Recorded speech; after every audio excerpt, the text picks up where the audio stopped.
पिछले दो कारोबारी सत्रों में 1100 रुपये महंगा होने के बाद आज भारतीय बाजारों में सोने की बाकायदा कीमत में गिरावट आई है। एमसीएक्स पर सोना बाकायदा 0.08% गिरकर 48,437 रुपये प्रति 10 ग्राम पहुंच गया है, जबकि चांदी की अगर बात की जाए तो 0.9% बढ़कर 73,960 रुपये प्रति किलोग्राम पर पहुंच गया है। पिछले सत्र में सोना 1.6% यानी कि 800 रुपये महंगा हुआ था, वहीं चांदी 3.2% यानी कि 2300 रुपये बढ़ी थी और पिछले साल सोना 56,200 रुपये प्रति 10 ग्राम उच्च स्तर पर पहुंचा था। वहीं अंतर्राष्ट्रीय बाजारों में कमजोर डॉलर के बीच सोना 3 माह के उच्चतम स्तर पर पहुंच गया है। हाजिर सोना 0.2% बढ़कर 1,868.89 डॉलर प्रति औसत पर पहुंचा है। वहीं चांदी की अगर बात की जाए तो 0.2% बढ़कर 28.23 डॉलर प्रति औसत पर थी। वहीं प्लेटिनम 0.2% ऊपर यानी कि 1,242.27 डॉलर पर रहा है। वहीं दुनिया की सबसे बड़ी गोल्ड समर्पित एक्सचेंज ट्रेडेड फंड या गोल्ड ईटीएफ की बात की जाए तो ये यहाँ पर 1,028.36 टन के मुकाबले सोमवार को 0.7% बढ़कर 1,035.93 टन हो गया है। वहीं स्वर्ण ईटीएफ सोने की कीमत पर आधारित होते हैं और उनके दाम में आने वाली घट बढ़ पर ही इसका दाम भी घटता बढ़ता रहता है और मामूली हो तो ईटीएफ का प्रवाह सोने में कमजोर निवेश रुचि को दर्शाता है। एक आपको बता दें कि बावजूद डॉलर अन्य मुद्राओं के धारकों के लिए सोने को अधिक महंगा बताता है।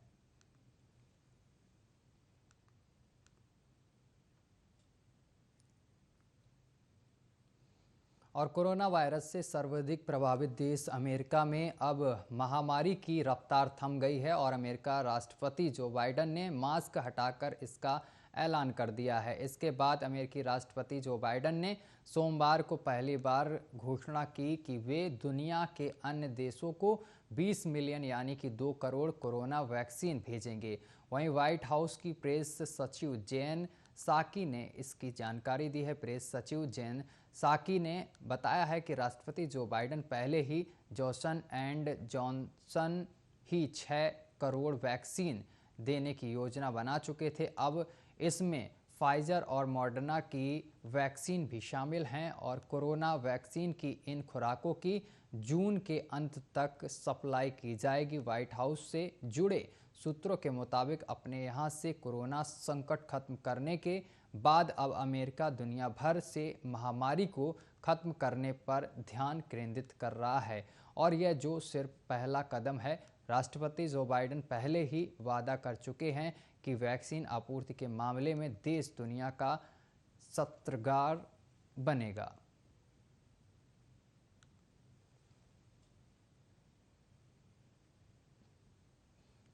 और इलाहाबाद हाई कोर्ट ने प्रदेश के छोटे शहरों, कस्बों और ग्रामीण इलाकों में संक्रमण तेजी से बढ़ने और मरीजों के इलाज में हो रही लापरवाही पर तीखी टिप्पणी की है और कहा है कि सूबे की स्वास्थ्य व्यवस्था राम भरोसे चल रही है, इसमें तत्काल सुधार की आवश्यकता है। कोर्ट ने मेरठ मेडिकल कॉलेज में भर्ती कोविड मरीज संतोष कुमार के लापता होने में डॉक्टर और मेडिकल स्टाफ की लापरवाही को गंभीरता मानते हुए अपर मुख्य सचिव चिकित्सा और स्वास्थ्य को यहां पर जिम्मेदार तय करने के लिए निर्देश दिए हैं। कोर्ट ने प्रदेश सरकार को 4 महीने में प्रदेश के अस्पतालों में चिकित्सीय ढांचा सुधारने और 5 मेडिकल कॉलेज को SGPGI स्तर पर संस्थान बनाने के लिए कदम उठाने का निर्देश दिया है। आपको बता दें कि जनहित याचिका की सुनवाई कर रही न्यायमूर्ति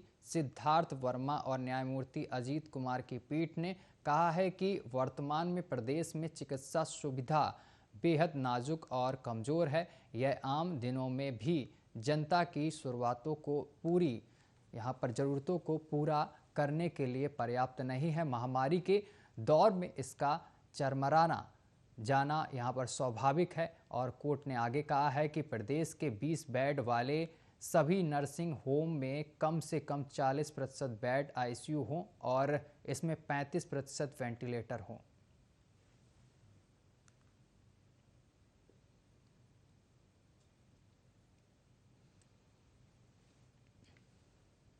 और पबजी मोबाइल इंडिया की वापसी भारत में वेल्ट ग्राउंड मोबाइल इंडिया के नाम से हो रही है। कंपनी ने हाल ही में पबजी मोबाइल इंडिया के सभी सोशल मीडिया पेज के नाम को बदला है और अब कंपनी ने रजिस्ट्रेशन का भी ऐलान कर दिया है। गूगल प्ले स्टोर पर वेल्ट ग्राउंड मोबाइल इंडिया के लिए रजिस्ट्रेशन शुरू हो गया है। हालांकि गेम की लॉन्चिंग के बारे में कंपनी ने अभी तक कोई आधिकारिक जानकारी नहीं दी है। बताते चले कि पिछले साल सितंबर में 108 अन्य ऐप के साथ ही पबजी मोबाइल को भारत ने बैन कर दिया था और हाल ही में कंपनी ने एक फेसबुक पोस्ट के जरिए पबजी मोबाइल के लोकप्रिय सनहॉक मैप को दिखाया है और यानी कि नए गेम में ये मैप मिलेगा। फेसबुक पोस्ट में सनहॉक मैप की बैंटाई लोकेशन को देखा जा सकता है। कंपनी ने यह भी कहा है कि समय समय पर गेम में